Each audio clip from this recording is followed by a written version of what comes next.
હે ભાઈ મેં હેબ્રિયો કતું વ્યાજ વટાનું કરસ હા ભાઈ, ઈ તો મારો ધંધો હે. તો મને આપને ભાઈ 10 લાખ રૂપિયા 10 દિવસ પૂરતા.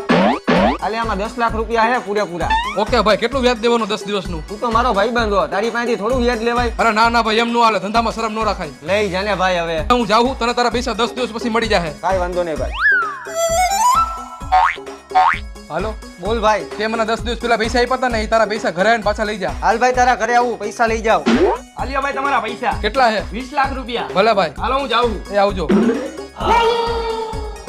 હાલે ભાઈ તારા 10 લાખ રૂપિયા. ભાઈ ઈ બધું તો વાંધો નહીં, પણ ઓલું કોણ હતું? ઈ ભાઈ પૈસા ડબલ કરે છે. તે મને જે 10 લાખ રૂપિયા આપ્યા હતા ને 10 દિવસ પહેલા, પછી મેં ઈ ભાઈને આપ્યા, પછી ઈ ભાઈ મને ડબલ કરીને 20 લાખ રૂપિયા આપ્યા. મારે પૈસા ડબલ કરાવવા હે, હાલે કરાવી દે ને. થઈ જાય ભાઈ તારા પૈસા ડબલ, પણ મારું 1 લાખ રૂપિયા કમિશન થાહે. અરે ભાઈ, મેં તને પૈસા આપ્યા ત્યારે મેં તો તારું વ્યાજ નતું લીધું. એલા ભાઈ તું તારા ધંધામાં શરમ રાખેસ, પણ હું નથી રાખતો.